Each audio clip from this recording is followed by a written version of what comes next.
So, the growth hormone, an enhancement or necessity? Roller coasters. We've all been to Six Flags. We've all probably been to any type of sort of a amusement park where there's roller coaster rides. Like in any other ride, there's height restrictions that are set upon there for safety. Take for example Little Jackson. Little Jackson is 9 years old. Unfortunately, he's below average of height. Now, he's an idiopathic short child who doesn't have any health problems caused by his height. He's just simply short. So he wants to get on the Red Titan, for example, this roller coaster right here. However, unfortunately, he can't because of his height.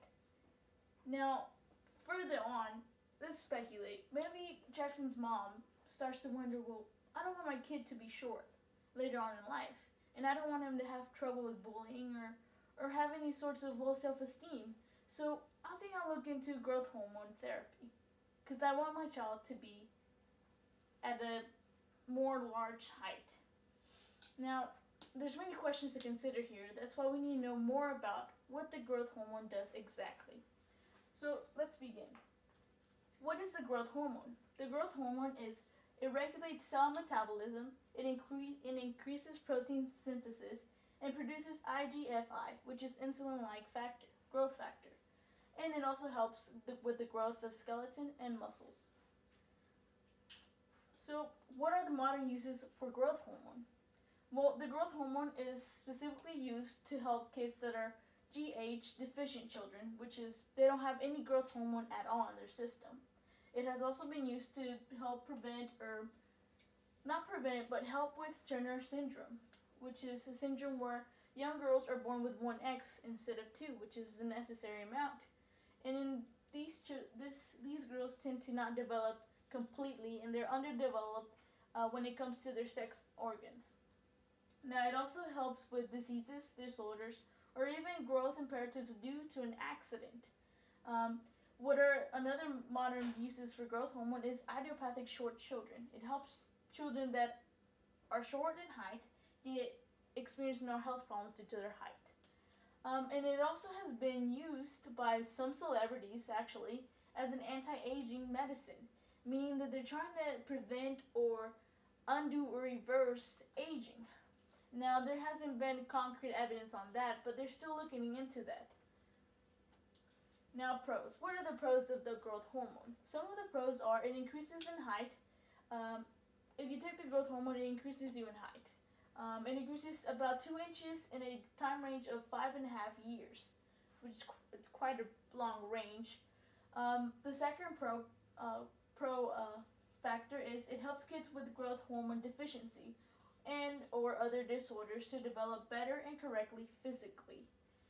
And the third pro is it helps with improving self-esteem issues due to the height. Like I mentioned before, Little Jackson's mother was considering to help with his height so he wouldn't have self-esteem issues caused by bullying or any other sort of self-concept issues that he may experience later on in life. So now let's look at the cons. We saw the pros, now it's time to see the other side of the page. So growth hormone therapy has the propensity to cause cancer. If you don't need it, it tends to cause cancer due to the high levels of IGF, which is insulin-like growth factor, which is linked to cancer, specifically with breast cancer. Now let's keep in mind that breast cancer is also evident in not just females, but males also. The second con is it has a risk of kidney failure. Due to the high levels of the growth hormone in the body, this causes the organs to increase in size. Once they increase in size, this may lead to some risky conditions or even organ failure in the heart, liver, or kidneys. The third con is expensive. The growth hormone therapy is pretty expensive.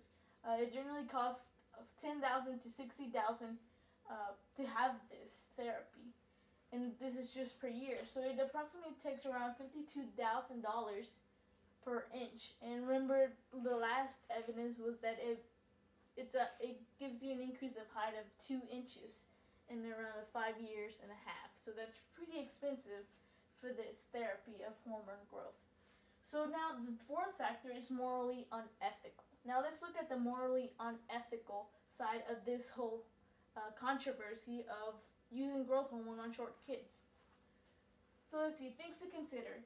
Don't confuse height with the quality of life. If your kid is short, and he's just short and he has no health problems, if he's not even GH deficient, then it's better to be left that way. You don't want to risk the child's quality of life, the child's health, just because of their height. The second point is approval of GH for healthy short children is that medical treatment may send the wrong message. The message of medical news or medical assistance is that it helps cure a disease. Now, if you take into account that turning growth hormone into a disease due to the way medicine is used on it is sending the wrong message about what medicine can do in current society times. The third bullet is, as time passes by, treatment like these will begin to blur the line between what is medically necessary versus what is enhancement. Enhancement can be considered like plastic surgery or something that isn't really needed for the health of the individual at all. Now, the fourth bullet is, be cautious in proclaiming a physical condition as a disease if it does not actually result in suffering. Like I mentioned, if your child is idiopathically short, he or she might not have the necessity to go through this growth hormone therapy because their health is perfectly fine. They're not going through suffering. There will be psychological suffering, but you have to know that the difference between quality of life and enhancement, which is more valuable, which is more important. There's important things and there's urgent things. So, in conclusion, the growth hormone should be left to the use for people who are actually GH deficient. If you're not GH deficient, you don't really need this hormone. The purpose of this hormone is to help with the health of individuals.